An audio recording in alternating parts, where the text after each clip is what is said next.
Pai. Se nós atentarmos para a Tua palavra, se nós dermos ouvido para aquilo que o Senhor fala conosco, Senhor, esteja nos orientando, esteja nos dirigindo a cada dia da nossa vida, Senhor, para que possamos verdadeiramente construir uma vida com sucesso, Senhor. Que este exemplo do Teu servo, meu Deus, possa servir para cada um de nós e que possamos olhar para essa história, Senhor Deus, e de ver como o Senhor está pronto para agir em favor daqueles que o temem, Senhor Deus. Seja conosco, abre os nossos olhos, abre os nossos ouvidos para ouvir a Tua voz, para ver o Teu agir, ó Pai. Em nome de Jesus, ó Pai. Em nome de Jesus. A igreja pode sentar-se. Mais uma vez eu saúdo o povo de Deus na bendita paz de nosso Senhor e Salvador Jesus Cristo. 2014 abençoados para todos nós, na presença do nosso Deus. Amém? O ano inicia e geralmente com o ano iniciando começa-se aquelas promessas, né? Começa-se os projetos, começa a caneta a trabalhar na agenda, né? E os nossos sonhos, aquilo que a gente planeja para o ano, começa a ser escrito. E certamente vocês têm planos. Tem ou não tem? Para 2014. Na quarta-feira nós tivemos aqui o culto de encerramento do ano e o culto de testemunho e de agradecimento. Vamos pegar um gancho na lição de hoje e vamos pensar na situação em que o anjo do Senhor apareceu. A mesma palavra, vamos dizer, que é usada para descrever esse anjo ali, ela é usada para descrever o anjo que apareceu para Gideão e o anjo que apareceu para Manoá, para a esposa de Manoá. Então a gente pode entender que é um anjo do Senhor, aqueles seres ministradores que estão à disposição daqueles que hão de herdar a vida eterna, né? Então são anjos do Senhor.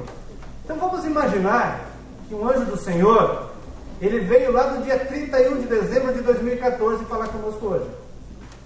Com cada um de nós. Visto que cada um de nós temos projetos para esse ano de 2014, né? Temos sonhos a serem realizados. E aí começa aquela história, né? Para concluir o meu sonho eu preciso de algumas atitudes, né? Não dá para a gente ficar só na inspiração, mas a gente sabe que, se não me falha a memória, a porcentagem é 5% de inspiração e 95% de transpiração. Não é assim que se fala a respeito de conquistar os objetivos? Isso não é mais ou menos essa a porcentagem. Então a gente sabe que a gente tem que inspirar pouco, pensar e agir muito mais do que pensar. E dentro desses objetivos que nós traçamos para esse ano de 2014, nós temos que trabalhar bastante. Não dá para ficar sentado esperando que as coisas aconteçam. E se o anjo do Senhor viesse no dia 31 de dezembro para falar conosco hoje, ele viesse com um ano na nossa frente e falasse assim: eu tenho a história da tua vida aqui contada nesse livro, somente do ano de 2014, não lá para frente, né? E não vale perguntar se o Brasil foi campeão da Copa, mas perguntar dentro dos teus objetivos. O que você gostaria de ouvir dele? O que será que o anjo poderia falar para você? Porque a gente traça metas, traça planos, e é comum chegar no meio do caminho e a gente começar a desistir desses planos. A gente começar a olhar para as dificuldades, começar a olhar para as coisas que estão ao redor, e a gente sabe que, não querendo espiritualizar, mas a gente sabe que muito o inimigo ele começa a tirar flechas, a tirar...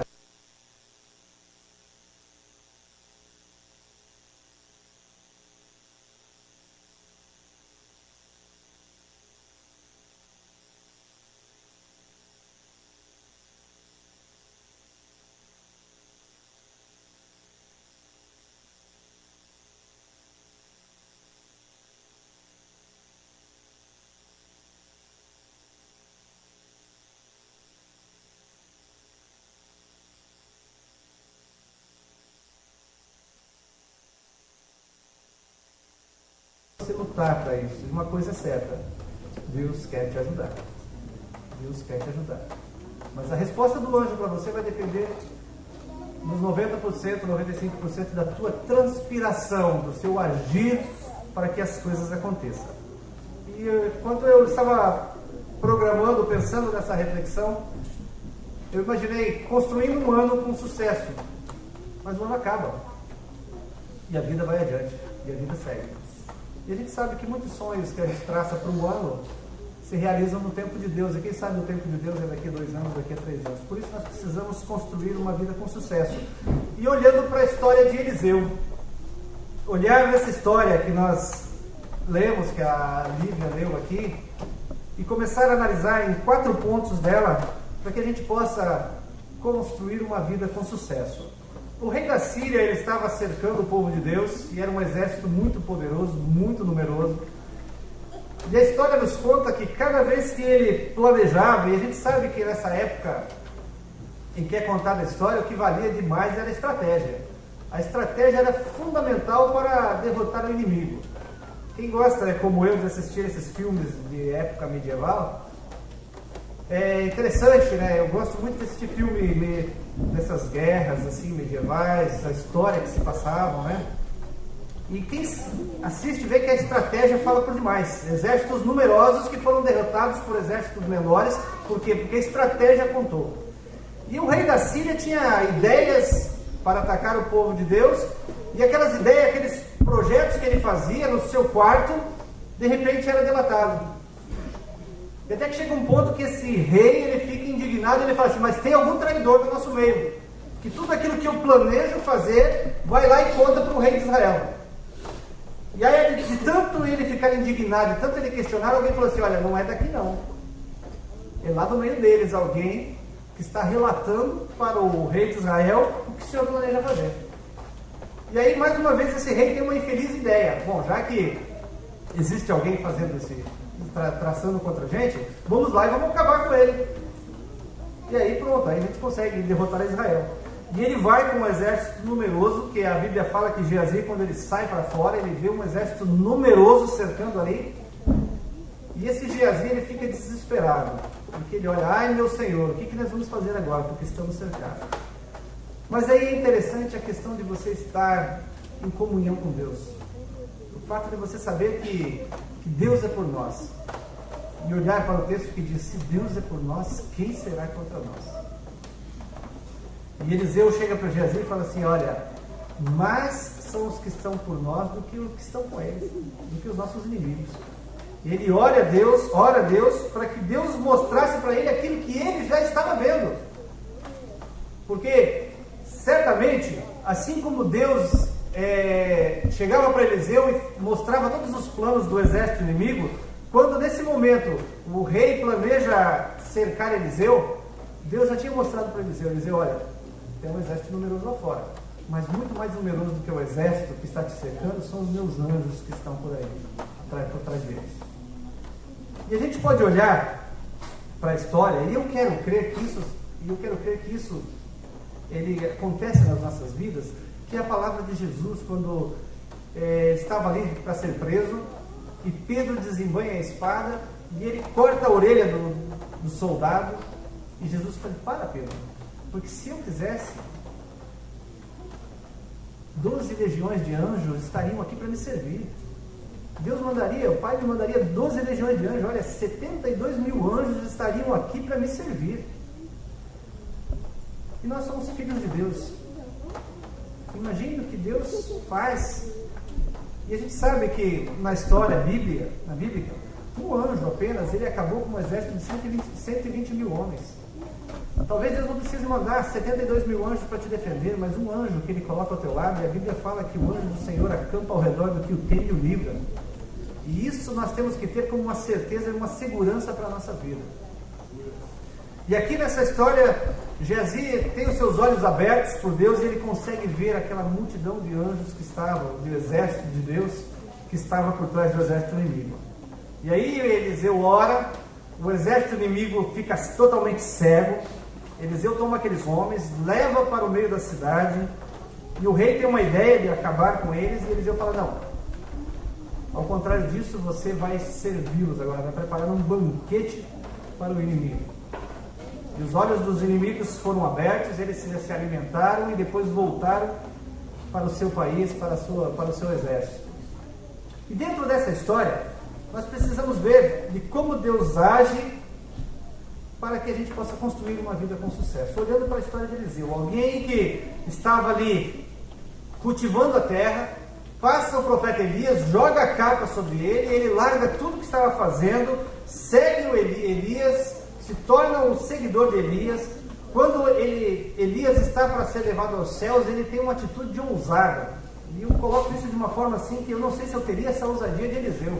Porque Elias tinha feito prodígios diante do Senhor, ou seja, através do poder de Deus, Elias tinha feito muita coisa. E aí Eliseu chega e fala assim: olha, eu quero porção dobrada do teu poder. Ou seja, você fez muita coisa, eu quero fazer mais ainda. E ele chega com ousadia tremenda. Mas tudo aquilo que ele planejava fazer não era nada em benefício próprio, mas era tudo para Deus. E aquilo que nós planejamos fazer, se é para o bem de Deus, parece estranho isso, né? Para o bem de Deus, ou melhor, para o bem das coisas de Deus, pode ter certeza que Deus vai nos dar porção dobrada para realizarmos. Se nós temos projetos, e esses projetos é para o bem da igreja, se é para o bem da obra de Deus, pode ter certeza que nós vamos ter porção dobrada além daquilo que nós imaginamos. Sabe aquela situação que você começa a conversar com uma pessoa e você vai falando, e a pessoa vai ouvindo, e você vai falando, e a pessoa vai ouvindo, e ao terminar aquela conversa, a pessoa sai e você olha assim: como que eu consegui falar tudo isso? Nem eu sabia que eu sabia tanta coisa. Mas é interessante que a porção dobrada do Espírito de Deus, ou seja, é o Espírito Santo que fala através de nós, é o Espírito Santo que nos usa. Isso quando nós queremos fazer a obra do Senhor, planejamos fazer a obra do Senhor. Primeira atitude que nós precisamos ter para construir uma vida com sucesso: ouvir o que Deus fala. Nós precisamos pedir a Deus para que os nossos ouvidos espirituais eles sejam abertos, para que a gente possa ouvir Deus falando. O exército planejava derrotar, o exército inimigo planejava cercar, traçava estratégias para derrotar o povo de Deus, e Deus falava com o profeta. Se nós não temos os nossos ouvidos espirituais abertos, nós não vamos ouvir o Senhor falando, nós não vamos entender que é o Senhor falando conosco. E aí não adianta eu falar: mas eu não vi nenhum anjo aparecer lá no meu quarto, eu não vi nenhum anjo reluzente aparecer na minha frente e dizer: olha, o Senhor está dizendo isso para você. Ah não, mas se Deus não se manifestar como se manifestou para Gideão, eu não vou acreditar. Só se aparecer um anjo assim brilhando, aí eu vou acreditar que é Deus falando. E a gente sabe que Deus não precisa provar nada para ninguém. Deus fala com a gente de inúmeras formas. Gente do céu, nós vamos ter 3 meses aí de Deus falando com a gente. E já começou hoje, não é? É 3 meses de Deus falando com a gente aqui todo sábado de manhã. Melhor, a cada dia que eu abrir minha lição lá em casa para ler, Deus vai estar falando comigo. Vai estar me corrigindo. Usando o exemplo dos altos e baixos lá do povo de Israel, Deus vai estar falando comigo. E eu fico maravilhado com Deus de que, construindo uma vida com sucesso, eu vou ter como base a lição que nós vamos estudar. Porque o povo de Deus teve uma vida de derrotas ali, teve os seus sucessos, mas teve as suas derrotas. Por quê? Porque desobedeceu a Deus. E agora eu vou ter o exemplo do povo de Israel para que eu não caia nos erros. Então, se eu ouvir a voz de Deus, e Deus vai falar comigo através da lição, Deus vai falar comigo através da pregação, Deus vai falar comigo através de um testemunho, Deus vai falar comigo de inúmeras formas. Não adianta você ficar esperando ou eu ficar esperando que vai aparecer um anjo lá na minha frente para falar comigo. Deus pode fazer isso, mas Deus tem a Bíblia para falar comigo. Deus usa a lição para falar comigo. Deus vai usar um irmão para falar comigo. E se eu não tiver os meus ouvidos espirituais abertos, eu vou falar assim: ah não, isso não é de Deus. Até mesmo um anjo que vier lá do dia 31 de dezembro de 2014, usando o exemplo, e falar: olha, você tinha um sonho para esse ano de 2014, mas ele não deu certo por causa disso, disso, disso e disso. Eu falo: não, isso não é de Deus. Para trás de mim, vou querer falar igual Jesus com Pedro, para trás de mim, que isso não é de Deus.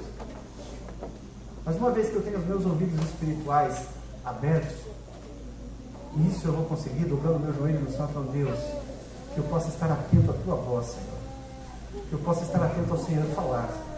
Eu vou ser liberto de inúmeras ciladas que o inimigo vai armar para mim. Se eu tiver os meus ouvidos atentos, ouvir aquilo que Deus fala, eu vou estar agindo como Eliseu, que ouvia aquilo que Deus falava e ele tomava as providências. E o mais interessante disso tudo é o quê? Não é somente ouvir o que Deus fala, mas tomar as providências daquilo que Deus está falando.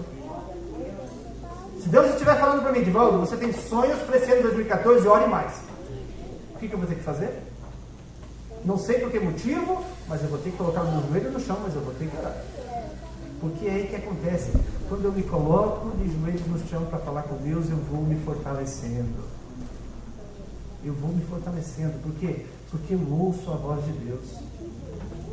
Eu ouço Deus falando comigo. Ele vai falando, e eu vou fazendo tudo aquilo conforme a vontade de Deus, conforme tudo aquilo que Deus vai me falando. Eliseu ouviu.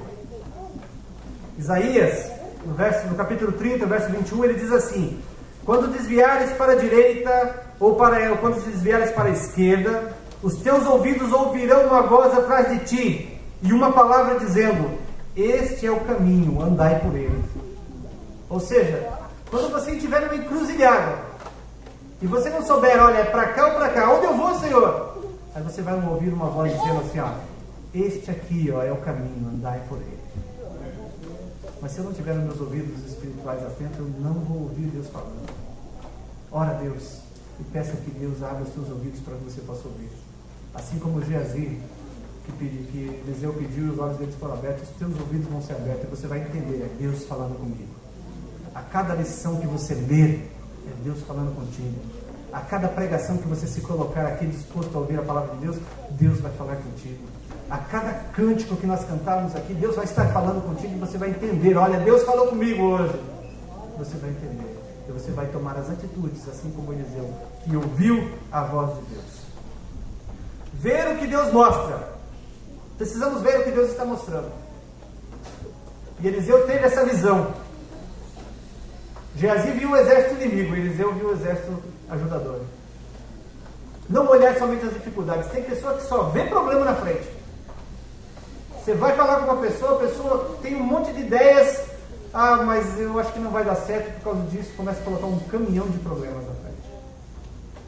Nós temos que pedir a Deus que abra os nossos olhos para que a gente possa ver além do exército inimigo. O exército de Deus estava acampado lá. Ficou um período lá, aqueles guerreiros, homens valentes, lá cheios de armaduras, todos lá. E vinha lá um grandalhão lá desafiando o exército de Deus. Aí vem um homenzinho cheio do Espírito Santo de Deus e fala assim: quem é esse incircunciso para desafiar o Deus vivo? Não via gigantes, mas ele via o Deus que está, que era maior que aquele gigante. E é isso que a gente precisa ver. O inimigo vai fazer com que coisas pequeninas se tornem gigantes à nossa frente. Ele tem esse poder de usar pessoas, usar estratégias para que pedregulhos se tornem grandes muralhas em nossa frente. Mas quando nós tivermos os nossos olhos espirituais abertos, nós vamos olhar para a muralha de Jericó que caiu, nós vamos ver o gigante tombando no chão com a pedra na cabeça, nós vamos ver o inimigo do povo de Deus caindo por terra. Mas para isso nós precisamos ter os nossos olhos espirituais abertos. E é Deus que vai abrir os nossos olhos. E nós não vamos ver dificuldades, nós vamos ver o agir de Deus. Porque quanto maior a dificuldade, maior é o agir de Deus, não é assim? Nós vamos agir até o possível, aquilo que é possível nós vamos fazer. Mas quando as coisas se tornarem numa situação que parece que só o impossível, aí Deus fala assim: agora é comigo. Agora deixa comigo. Muitas pessoas começam a olhar para a história de Davi e começam a dar nome, porque Davi foi lá no rio e pegou as 5 pedrinhas e começam a dizer: não, a pedrinha 1 tinha esse nome, ou foi uma falta de fé de Davi que ele pegou 5 pedrinhas. Hoje eu sei a história de Davi. Davi não sabia o que Deus ia fazer. Davi sabia que ele ia guerrear com o gigante em nome do Senhor dos Exércitos. Do que estava por ele era muito maior do que aquele gigante. Mas Davi não sabia que era na primeira pedra que seria caído o gigante. Podia ser que para desafiar a fé de Davi, podia ser na 5ª pedrinha. Assim como foi o banho de Naamã. Foi lá no 7º banho, no 7º mergulho. Mas Davi, ele tinha certeza de uma coisa: você vem a mim com espadas, com escudo, mas eu vou a ti em nome do Senhor dos Exércitos. Se nós tivermos esta visão de que nós vamos guerrear em nome do Senhor dos Exércitos, que é muito maior do que qualquer dificuldade que aparecer na nossa frente, nós vamos poder construir uma vida vitoriosa. Porque nós vivemos na dependência do Senhor e nós vemos aquilo que Deus está mostrando. A gente sabe que, segundo a Bíblia, há caminho que para os homens parece correto, mas o fim é trágico. E quando Deus abre os nossos olhos, nós vamos ver aquele caminho, no começo dele, já se mostrando de forma trágica. E aí nós vamos fazer o que está aqui, ó, no Isaías 30.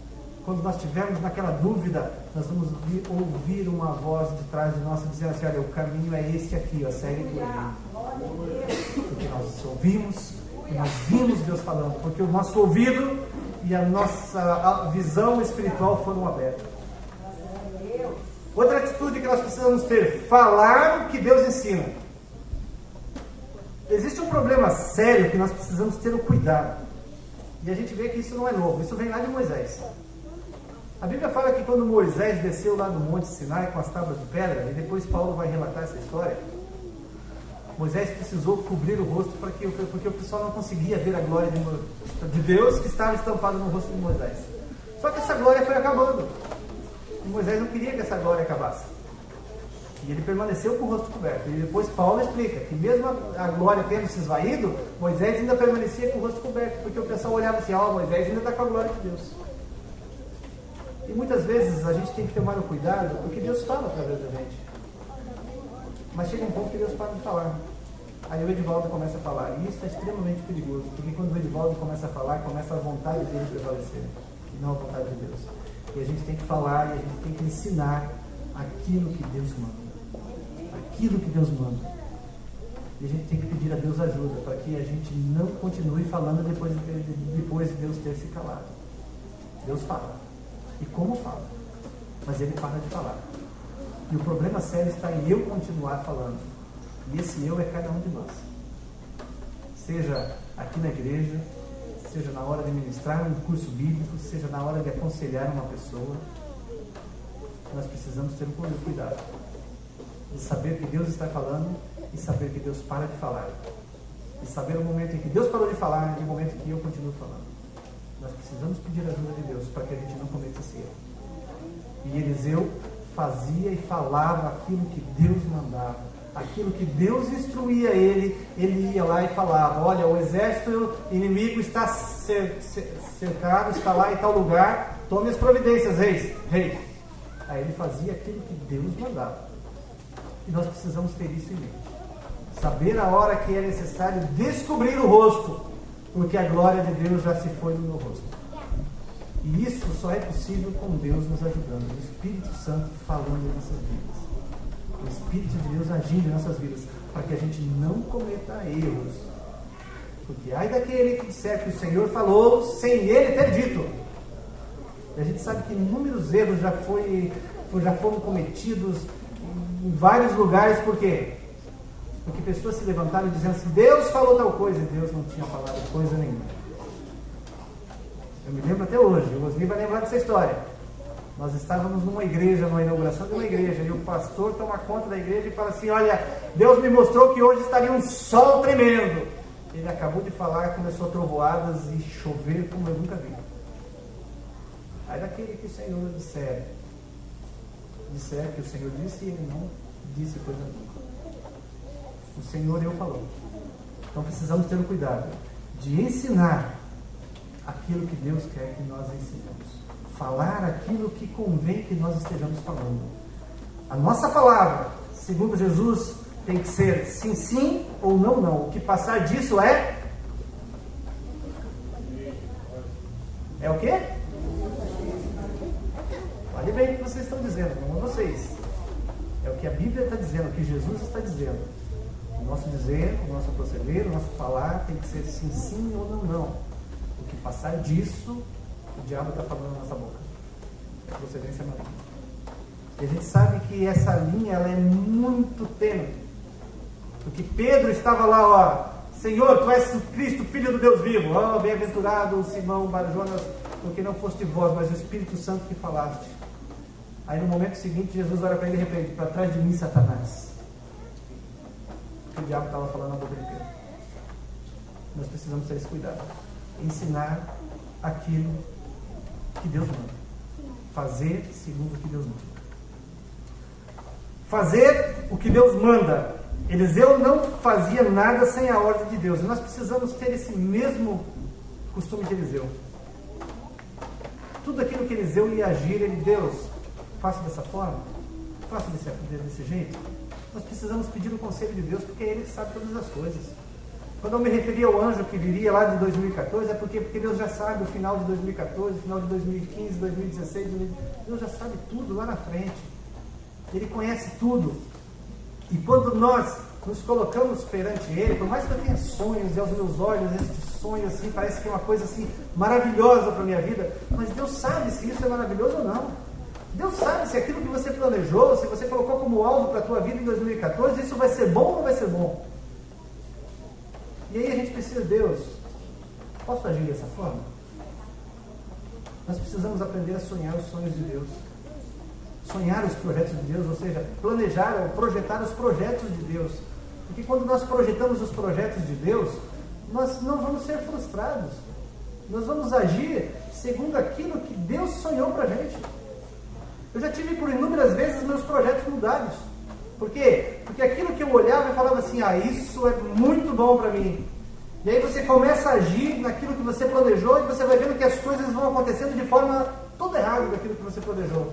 E aí você fala, Senhor, eu estou agindo incorretamente, Senhor. Eu não estou agindo segundo o teu querer, não é? E aí você vê que quando você coloca nas mãos do Senhor, para que os teus sonhos sejam segundo os sonhos de Deus, as coisas começam a agir de forma mais tranquila, mais fácil. E nós precisamos aprender a buscar conselho do Senhor. E esses conselhos do Senhor, ele pode ser vir dos nossos irmãos. Eu gosto muito de conversar com as pessoas mais velhas do que eu. Gosto muito. Porque se eu tenho alguns anos de vida, aquele irmão já viveu aquilo que eu vivi e muito mais. E é muito bom você conversar com eles, porque eles, além de terem uma busca do Senhor, que muitas vezes eu não tenho, Deus usa essas pessoas para falar comigo. Muitas vezes não precisa nem Deus falar através deles, a experiência de vida deles já vai nos orientar. E se aí vem acompanhado a experiência de vida com a comunhão que ele tem com Deus, a orientação que eu vou receber vai ser fantástica. Então nós precisamos buscar conselho de Deus através da oração. Pode ser que Deus te responda lá no teu quarto enquanto você estiver orando, mas pode ser que numa conversa com uma pessoa, Deus vai te falar aquilo que você está precisando ouvir. E nós precisamos aprender a fazer o que Deus manda, seguindo os conselhos dele. Deus vai falar para a gente. Eu fico olhando para a situação de José e analisando a vida de José, analisando a nossa vida e pensando, Jacó, José, Deus e nós. José era o filho queridinho de Jacó. Chegou um momento que Jacó faz uma túnica especial para aquele filho queridinho dele. E nós sabemos que para Deus não existe um filho queridinho, mas nós somos os filhos queridos de Deus. E para nós existe uma roupa especial para vestirmos. Nós não cantamos um cântico que fala a respeito de vestes de alegrias? E são essas vestes que Deus nos coloca. Assim como Jacó adornou seu filho preferido, Deus nos adorna com as vestes que Ele quer que nós estejamos vestindo. Então, por quê? Porque nós somos filhos queridos de Deus.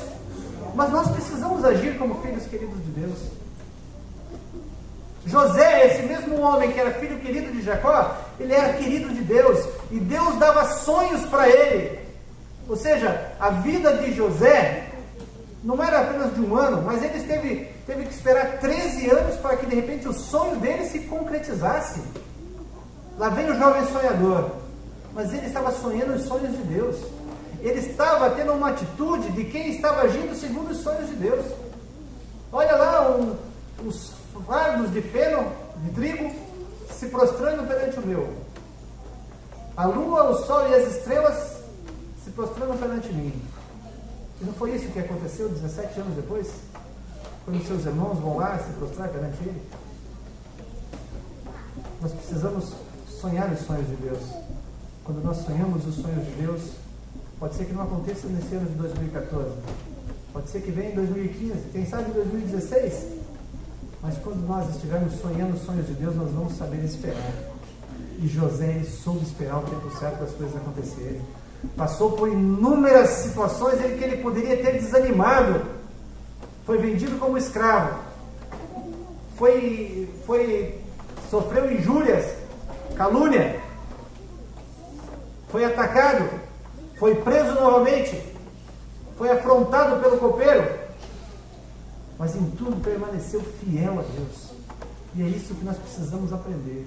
Quando nós estivermos planejando os planos de Deus, quando nós estivermos sonhando os sonhos de Deus, por mais que se levantarem muralhas nas nossas frentes, nós estaremos firmados no Senhor e nós não vamos desistir daquilo que nós estamos sonhando. Sobre o que mais que o inimigo faça com que gigantes apareçam à nossa frente, nós vamos olhar para ele como Davi. Quem são esses gigantes que se levantam contra nós? Muito maior é o rei do exército que o Ciro. Nós precisamos agir como Eliseu fez. Quando o rei chega e fala assim, nós vamos matar ele agora, Eliseu fala assim, não, faça ao contrário, não vai matar ele, porque afinal de contas o exército estava tudo cego. Os homens que foram lá para cercar a cidade estavam cegos. Agora era a hora do exército de Deus se levantar contra eles e matar a todos. Mas, no entanto, a ordem que Deus tinha dado para Eliseu, não. Eliseu ora, os olhos daqueles homens são abertos, e Eliseu diz ao rei, prepare um banquete para eles. Mais tarde, Paulo escreve na sua carta algumas coisas que a gente vê que aconteceram nessa história de Eliseu. A primeira dela, perdoar. Esses homens que foram lá para guerrear, para matar, eles foram perdoados da sua atitude, da sua intenção. E Paulo escreve assim, Romanos 12, verso 17, não torneis o mal a ninguém, mal por mal, esforçai-vos por fazer o bem perante todos os homens. A atitude mais correta naquele momento era matar o exército que estava sério. Mas nós aprendemos com Eliseu e aprendemos com Paulo, não torneis o mal com o mal, antes fazer o bem. Não vingar. A vingança pertence a Deus. Romanos 12, verso 19 diz assim, não vos vinguei a vós mesmos, amados, mas dai lugar à ira, porque está escrito, a mim me pertence a vingança, eu é que retribuirei, diz o Senhor. Aquela história de pagar com a mesma moeda, gente. Eliseu o rei podia pagar com a mesma moeda, o exército foi lá cercar, eles querem nos matar, agora nós vamos matar ele. E aí Deus fala assim, olha, não vos vingueis, a vingança pertence a mim. E a gente quer agir, pagar com a mesma moeda, mas a Bíblia nos ensina o quê? Pague o mal com o bem. Se o teu inimigo tiver fome, dá-lhe de comer. Se você for obrigado a carregar uma milha, ande 2. Se estiver frio, dê a carga para ele. E por mais que seja difícil nos dias de hoje, se te bater aqui numa face, ofereça outra. É fácil nos dias de MMA, as pessoas estão desesperadas assistindo o UFC, dar uma face, apanhar uma face da outra? Não vai. Mas é isso que a Bíblia nos ensina. Não pague o mal por mal, mas retribui. Amar o inimigo, amar o nosso amigo, orar pelo nosso amigo é coisa maravilhosa. Como é bom orar pelos meus irmãos, lembrar deles e estar orando. E o Senhor nos dá sonhos com pessoas e a gente se levanta e a gente vai orar por aquela pessoa. Isso é maravilhoso porque são nossos amigos, nossos irmãos. Mas e aqueles que nos perseguem? Orar pelos nossos irmãos, orar pelos nossos amigos é nossa obrigação. Mas nós temos algo a mais a fazer, que é orar por aqueles que nos perseguem. E amar os inimigos. Se o teu inimigo tiver fome, dá-lhe de comer. Se tiver sede, dá-lhe de beber. Porque fazendo isso, amontoarás brasa viva sobre a sua cabeça. Isso é o ensino da Bíblia. Paulo, quando escreveu Romanos capítulo 12, usou o verso 17, 19 e 20, parece que ele estava lembrando da história de Eliseu. A história com o exército assírio. E ele escreve essas palavras, e ele nos dá essas dicas. Que nós devemos agir segundo aquilo que Deus quer que nós estejamos fazendo. Para ter sucesso, faça o que Deus manda. Para ter sucesso, faça o que Deus fala. Olhe com os olhos de Deus. Ouça com os ouvidos de Deus. Para que a gente possa construir uma vida com sucesso. Só assim nós teremos um ano abençoado. Só assim nós teremos uma vida abençoada. Porque nós poderemos fazer segundo tudo aquilo que Deus tem planejado para a gente. O que o anjo vai falar de 2014 para você, se você tiver um contato com ele, vai depender da tua atitude perante Deus. Quer ter uma vida com sucesso? Siga o exemplo de Eliseu. Peça que Deus abra os teus ouvidos, peça que Deus abra os teus olhos, comece a falar aquilo que Deus quer que você fale e comece a fazer aquilo que Deus quer que você faça. E principalmente, se você ainda não fez, comece a estudar a lição da escola bíblica, porque nesses 3 meses que nós teremos pela frente, Deus vai falar e vai falar muito com cada um de nós, para que a gente não cometa os erros que o povo de Deus cometeu, para que a gente não venha cair como o povo caiu, para que nós não sejamos afligidos, cercados pelo inimigo, derrotados pelo inimigo, como o povo foi. Fazendo assim, nós iremos construir uma vida com sucesso, segundo os padrões de Deus, não segundo os padrões dos homens. Porque no conceito dos humanos e no conceito das igrejas que pregam hoje a teologia da prosperidade, uma vida com sucesso é uma vida com um carrão estacionado ali na garagem, é uma vida com um salário, uma conta recheada no banco. Isso é um sucesso para eles. Mas a gente sabe que uma vida com sucesso é uma vida segundo os princípios de Deus. É uma vida que você passa pela tribulação firme, fortalecido segundo os padrões de Deus. E fazendo assim, nós vamos agir segundo aquilo que Deus tem planejado para todos nós. Amém? Convido vocês a se colocarem de pé. Nós vamos orar nesse momento. Nós vamos pedir